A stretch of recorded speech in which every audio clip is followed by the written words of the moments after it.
Hi, I'm Dan Q and you're listening to a podcast that nobody asked for, exclusively about things that only I find interesting. Today I'll be telling you about my 2024 in video games so far. As usual, there's a blog post to accompany this episode, and today you'll find it at danq.link/2024. My 2024 in video games. My life affords me a lot less time for video games than it used to long ago, and as a result my tastes have changed accordingly. I really appreciate games that I can drop at a moment's notice and pick up again some other time without losing lots of progress. If a game loads quickly, that's a bonus. I still play a little of my favourite variant of Sid Meier's Civilization, that is, Civilization 5, plus Vox Populi, plus a couple of other quality of life mods, but I swear I would play more of it if it didn't take so long to load. Even after hacking around it to dodge the launcher, logos and introduction, my 12-core i7 processor takes about 80 seconds from clicking launch the game to having loaded my latest save, which if I'm only going to have time to play 3 turns is frustratingly long to wait. Contrast Horizon Forbidden West, which I'll talk about in a moment. That's a game 14 years younger with much higher hardware requirements, and it only takes 17 seconds to achieve the same. Perhaps I'm overanalyzing this. In any case, I also like it if a game can remind me what I was trying to achieve when I come back, given that that could be weeks or months later. I've got a reduced tolerance for dynamically generated content. Oh, you want me to fetch you another 5 Nern route, do you? Hard pass.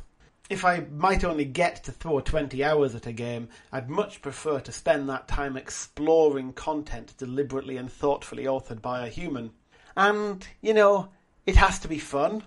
I rarely buy games on impulse anymore, and I often wait weeks or months after release dates, even if it's a title I'm anticipating, to see what the reviewers make of it.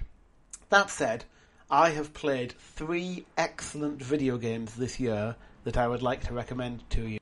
There's no spoilers, so you can hear my reviews and make your mind up for yourself about whether you'd like to give them a go.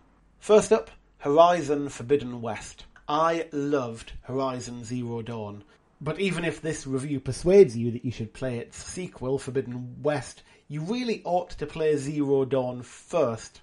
In fact, if you're going to consume the Horizon story as thoroughly as possible and strictly in chronological order, you should probably play Horizon Zero Dawn, then read the graphic novel that takes place between one and the other, which covers some of the events that occur between the 2 games, and then play Forbidden West.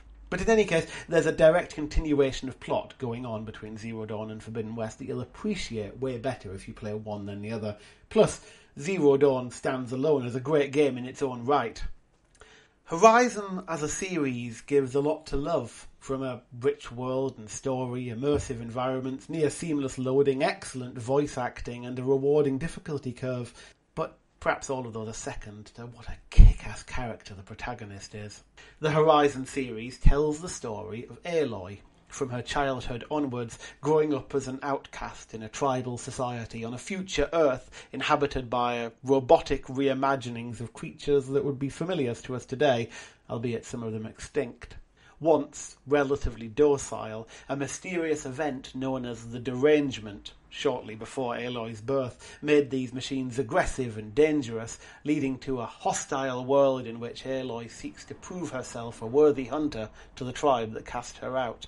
All of which leads to a series of adventures that gradually explain the nature of the world and how it came to be that way, and provide a path by which Aloy can perhaps provide a brighter future for humankind.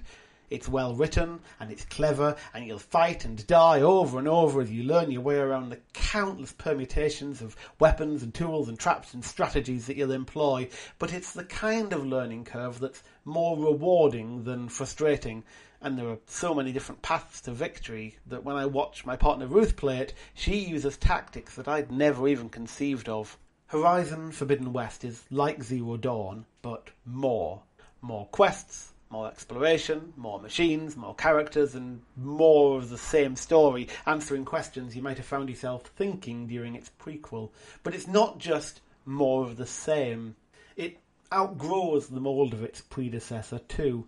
Faced with bigger challenges than she can tackle by herself, Aloy comes to assemble a team of trusted party members, and when you're not out fighting giant robots or spelunking underwater caves or exploring the ruins of ancient San Francisco, you're working alongside them, and that's one of the places the game really shines.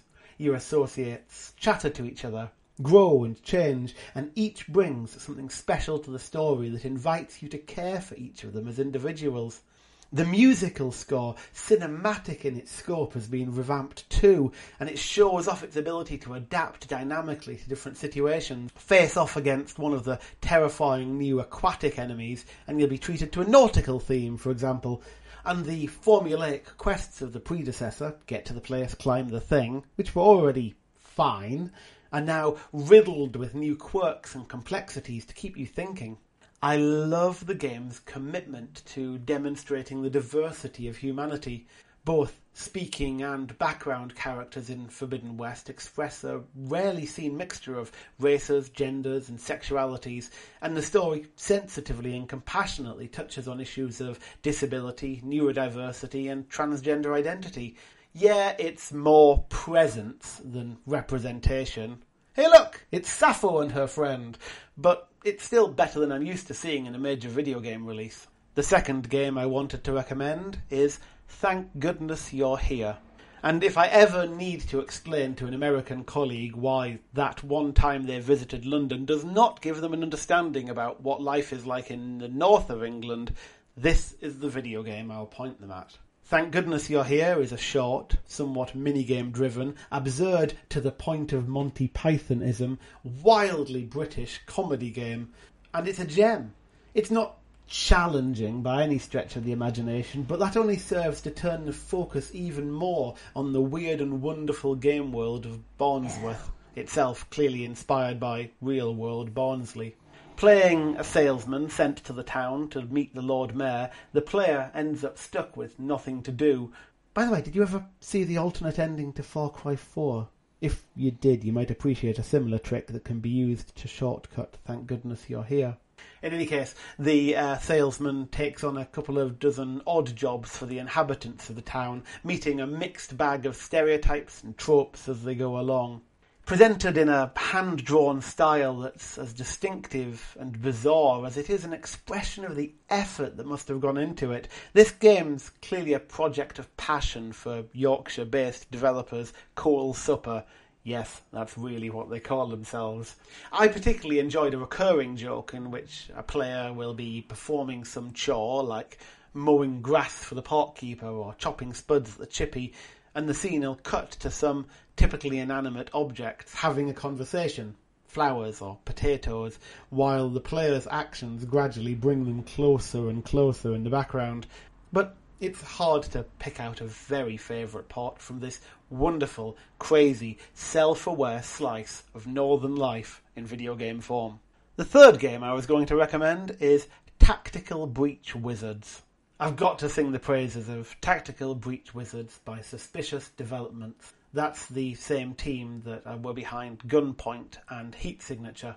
The game feels like a cross between XCOM or Xenonauts turn-based tactical combat and Rainbow Six's Special Ops theme, except instead of a squad of gun-toting body-armoured military or police types, your squad is a team of wizards in a world in which magical combat specialists work alongside conventionally equipped soldiers on missions where their powers make all the difference. For example, Jen the Storm Witch primarily uses large static shocks to fling targets around, relatively harmless, unless she or her teammates have arranged for or tricked enemies to be standing next to something they can be thrown into, or near to a window that they can be flung out of. By itself, that would make a good enough game. There's certainly sufficient differences between all of the powers that the magic users exploit that you'll find all kinds of ways to combine them. How about having your teleport-capable medic blink themselves to a corner so your witch's multi-step lightning bolt can use him as a channel to get around the corner and zap a target there? Or what about using the time manipulation powers of your Navy Seer? Yes, really. to give your siege cleric enough actions that they can shield push your opponent to within range of the turret you hacked, and so on. But Tactical Breach Wizards, which stands somewhere between a tactical squad-based shooter and a deterministic positional puzzle game, goes beyond that by virtue of its storytelling. Despite the limitations of the format, the game manages to pack in a lot of background and personality for every one of your team, and even many of the NPCs too. Steve Clark, Traffic Warlock, is a riot. Oh, and much of the dialogue is laugh-out-loud funny to boot. They feel like they're bantering with each other as they prepare to breach a door. The writing is great, to the extent that when I got to the epilogue, interactive segments during the credits when you can influence what happens next to each of the characters you've come to know, I genuinely flip-flopped on a few of them to try to give them the best opportunity to continue to feature in one another's lives, even though the game was over. It's that compelling. And puzzling out some of the tougher levels, especially if you're going for the advanced confidence challenges, is also really fun. But with auto-saves every turn, the opportunity to skip and return to levels that are too challenging, a within-turn undo feature that lets you explore different strategies before you commit to one, all make this a great game for someone who, like me, doesn't have much time to dedicate to concentrated play. So, yeah, that's what I've been up to in my video gaming time this year, and I can thoroughly recommend all of Horizon Forbidden West, Thank Goodness You're Here, and Tactical Breach Wizards. Have you got any suggestions for me for the autumn or winter? If so, you can leave them as comments on the accompanying blog post at danq.link/2024 or email me on podcast@danq.me. And as always, Dan Q for listening. Dan Q very much.